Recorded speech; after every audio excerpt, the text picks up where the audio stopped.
Shout out to Loot Gaming for sponsoring this update. Loot Gaming is a monthly subscription box filled with all sorts of pop culture, collectibles, and gear. This month, they got a good one. They got stuff from God of War, Elder Scrolls, Kingdom Hearts, and Assassin's Creed. Subscribe now by going to lootcrate.com/no. Enter code NO to save 30% off your subscription. Welcome to the Know, I'm Brian. We know that while Battlefield 5 releases next week, its Battle Royale mode, Firestorm, won't be out until March of next year. Well, the devs are now talking about why they decided to push the release date back for the Battle Royale mode. DICE Senior Development Director Ryan MacArthur told VG247, "We want to make sure that each introduction of new gameplay is able to stand on its own and is able to stand out from everything else in a way that makes players want to focus on it." So basically, he's saying that they want to release the content incrementally so that players can experience each new bit separately. He went on to say, players have things to look forward to and they can spend time with each mode. It sucks all the oxygen out of the room if you put too much in. Now, as for the number of players in Firestorm, they say they're shooting for a total of 64. Battlefield 5 releases November 15th for PC, PlayStation 4, and Xbox One. We finally got some sales numbers for Red Dead Redemption 2. As you might expect, they are very good. In a release, publisher Take-Two Interactive said that the game has sold more than 17 million units worldwide. As a result, the company is raising its financial outlook for the current fiscal year because they are making a shitload of money. As for a PC release of the game, they're not talking about it. It's been rumored, but nothing's for sure. Take-Two CEO Strauss Zelnick was asked directly about a PC release for Red Dead Redemption 2 during an earnings call. He responded, "In terms of ongoing releases, Rockstar will talk about what their intentions are going forward with regard to all upcoming products, and that the same would hold true for platforms. So, in this particular instance, I can't really give you too much clarity. Apologies." Speaking of Red Dead Redemption 2, we now have a little bit better of an idea as to when the Red Dead Online beta will launch. IGN reports that in that earnings call with investors, Take-Two CEO Strauss Zelnick explained that it will launch in public beta towards the end of the month. Rockstar will have a lot more to say about it. So, since we're already 8 days into November, can't be much longer now, whenever it is. The PlayStation Classic is not out until next month, but some gaming journalists got some time with it and they're giving their impressions. They feel kind of so-so. Kotaku wrote that the mini console plays the games fine, but its features pretty minimal. And some of the games, they look a little rough in 2018. Kotaku wrote, "The games look and sound accurate. They're mid-90s jagged pixels looking like you could grate a block of cheese with them." That's a great line. Cheers. CNET called the console itself incredibly detailed in recreating the original, but it called the menus very basic. And they took some issue with the selection of games, writing Gran Turismo, Crash Bandicoot, Spyro the Dragon, and Tomb Raider feels so essential to the original PlayStation that having none of them on the console feels, well, a bit odd. I could not agree more. And GameSpot said it had mixed early impressions, writing, "The PlayStation Classic does exactly what it's supposed to do, let you play a limited selection of PlayStation games at 720p over HDMI. However, it does feel a bit bare bones, especially with the lack of DualShock controllers. With that said, it certainly did a solid job of evoking that sense of nostalgia when first booting up the PlayStation, with the iconic system startup theme bringing you right back to a very special era of gaming."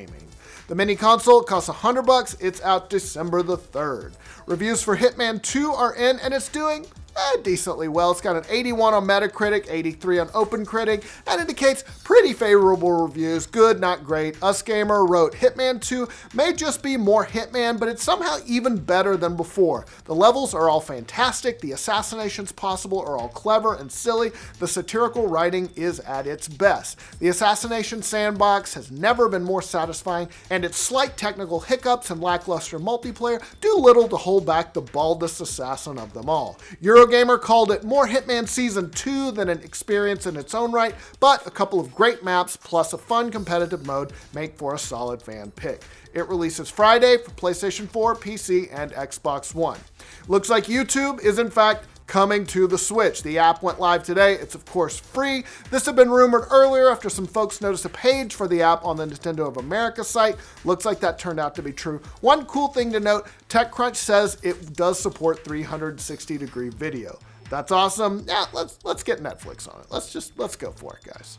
Speaking of Nintendo, the animated Super Mario movie is due out not anytime soon, 2022, but we've learned a little bit more about how it's being developed. Variety interviewed Chris Meledandri, who is the head of Illumination Entertainment, who talked about how his studio is working closely with Shigeru Miyamoto in creating the movie.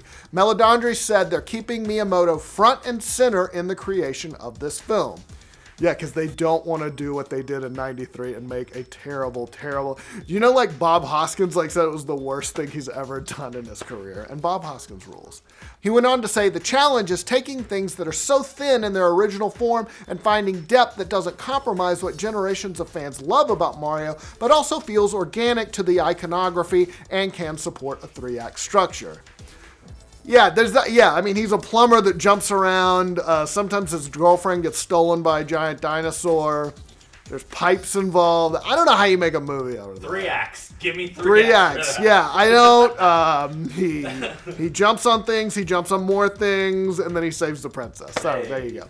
Remember all the way back to yesterday when we told you about the Breaking Bad movie AMC was quietly sneaking into production and how not much was known about it? Well, the good folks at Slash Film got us covered. They say the movie will focus on Jesse Pinkman, who you might remember as Walter White's troubled young partner. He called everybody bitch. That makes sense since the only thing we knew for sure was that the movie would follow someone who was recently kidnapped. That's exactly what happened to Aaron Paul's character at the finale of Breaking Bad.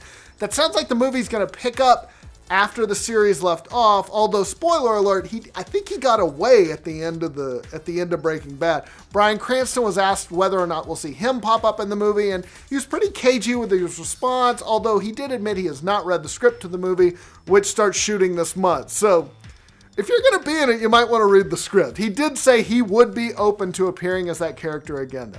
Yeah, dude, you're Walter White. You're a badass, of course. Anybody would do that. All right, that is all the news we got for today. Let us know what you think about all these stories down in the comments below. For all your news from every corner of the internet, like this video, subscribe to The Know, hit us up on our website, theknow.tv.